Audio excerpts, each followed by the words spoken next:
Nice to see you again. So far, we've created the site header and the main bit of the footer. So in this lesson, you're going to learn how to create a copyright bar with some footer links. It's very straightforward. We just need to add a new section into our existing footer. We need to lay out the copyright info and the footer nav menu.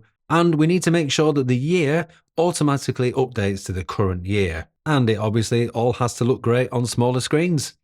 Let's do it. So see, in the structure, we have one section inside our footer. Let's go wild and add another section. I'm going to do that in the elements panel. I'm just trying to show you different ways of adding elements, so you can pick the one that you like best. Here it is. It's got our default standard section top and bottom padding, which is too big for a little copyright bar. Once again, classes will handle this easily, but for now, let's just override the default padding manually. Top and bottom padding can be 1 rem, which is what we use for the header, actually. Much better. I'll choose a background color. It needs to be a different background color than we used on the main footer area above it. I'm going to go with a light BG for now. Next, to add our copyright notice, we're going to need a text element for that. So I'll select the container, then Shift-Command-E or Shift-Control-E to the elements panel. Type text, tab to basic text this time. We only need the basic text here. Hit the return key, overwrite the text. So here we're missing 2 things, the copyright symbol and the current year. For the copyright symbol, you could just copy and paste one from somewhere online, or alternatively, your computer's operating system will probably allow you to insert characters. But the best way to do it is just with a bit of code. Let's do that because it's really easy. We're going to add what's called an HTML entity. Entities always start with an ampersand, then the name of the symbol, that's copy in this case, and then finish with a semicolon. And see here on the page, that HTML entity code is replaced with the symbol. All good. To display the current year, we can just use Bricks dynamic data, which we've not used yet so far, but this is as good an introduction as any. I'll first highlight the word year because we're going to replace that with the dynamic current year. To add any kind of dynamic data, you click the little lightning thing, scroll right down to current date because we want to insert the current date. And you'll notice on the page it's displaying the raw code here. It's not the actual dynamic date. To check it's working, we actually have to view it on a live page. So I'm going to Command S to save this template, just to be sure it's saved. Call me paranoid.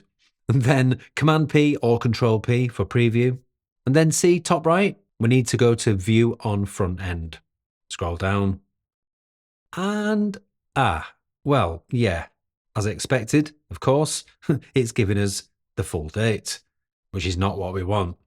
Easy to fix though. I'm going to flick back out of this live page to the tab with the Builder preview. Command P or Control P to come out of preview. So all we have to do here is add a little extra parameter to tell Bricks that we want only the year. To do that, you add a colon, space, uppercase Y. Y is just the parameter for year. Preview that, view on front end. There it is. Nice and easy. Okay, back to the Builder again. Next, let's add the little footer nav.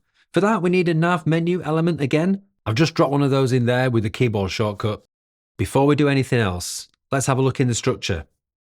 You can see that we have the text element and the nav element inside the container. And we want to lay these 2 elements out so that the text is on the left and the nav is on the right. And yes, as you know by now, aligning elements like this inside a container or a column is what Flex does best. It's not really a column grid kind of situation. You can see here, containers always have display flex set by default. It's the same with sections and blocks. Direction horizontal, and that means that horizontal is now the main axis, and we want space in between. That's all there is to it. Let's also add a column gap and row gap. Same values, 2.5 rem as always. That's just going to stop the 2 elements crushing up against each other. Let's now sort out the menu. Click on the nav menu element. Again, we need to pick a menu we've already created, and I did take the liberty of creating another menu before shooting this video. I called it Footer, and again, I just added some dummy links from the custom links area. And of course, I remembered to save it. Show mobile menu toggle. Well, in the footer, I never want to show the hamburger icon. I want the links always visible on all screen sizes. So I'm going to switch this to never. Alignment is cool. Horizontal works great. And into top level menu.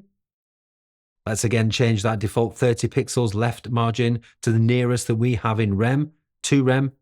I think those links look a little bit too wide apart. Let's go down to 1.5 rem. Yep, better. I'd also like these links a little bit bolder, so into typography. Set font weight to 600. And otherwise I'm pretty happy with the styling of the links as they are. What about the hover styles? Well, to set hover styles, as you know, we do that in the States panel at the top left. Set hover. And now that we're in hover mode, all the settings below apply to the hover state. So I'll set that to be underlined. And you can see underlined links on the canvas because we're in hover mode. I'm done with the hover styles now, so remember to come back up and come out of the hover state again. Now I'd like to reduce the font size of all the text in this section because I think it should be a little bit smaller than body text. And I'm going to fix that on the entire section to tackle all of the text at once. So I'll select the section, then in style, typography, font size. Remember our default body copy is 1 rem. Let's go 0.9 rem. And that looks great. Now responsive. So into tablet with Command B or Control B. Looks fine, as per desktop. Mobile landscape. And that's fine. However, if we look up at the top, we know that mobile landscape mode goes from 766 wide right down to 478 wide at the next breakpoint down. So I want to see what this is going to look like at, say, 500 wide. So at this point, remember we're still in mobile landscape. There isn't actually room to have them both side by side. So they're kind of on top of each other and not looking great. The links here have that left padding on each item, which is making them all look a little bit imbalanced. It's kind of pushing them all over one way. Now that was perfect for desktop when the whole nav was aligned over to the right. We didn't want any right padding on the links, but it doesn't look great now. So I'd prefer on mobile to just have these centered on top of each other and a little bit closer together. Okay, so let's first center all the content. If we want to flex align center these two elements, we apply the flex rule to their direct parent, as you know by now, I hope. So we select the container, into the container settings. At mobile landscape, we want direction to be vertical to set the two elements on top of each other. And with the direction being vertical, that means that the main axis is now vertical and the cross axis is horizontal. But we don't want to center them vertically up and down, we want to center them horizontally. So it's actually the cross axis center that we need here. Much better. And the row gap between them is too big as well. Row gap, as you can see, is set to 2.5 rem. That's coming down from desktop. On mobile landscape, let's go 1 rem. And I think that's fine. Let's preview that. I don't know if you can tell, but the nav menu looks slightly off center. It's over to the right, just a touch more than it should be. Now I'll come out of preview, and you can see there that left padding, most obviously to the left of the first link. It's that that's throwing this out of alignment. Let's fix it.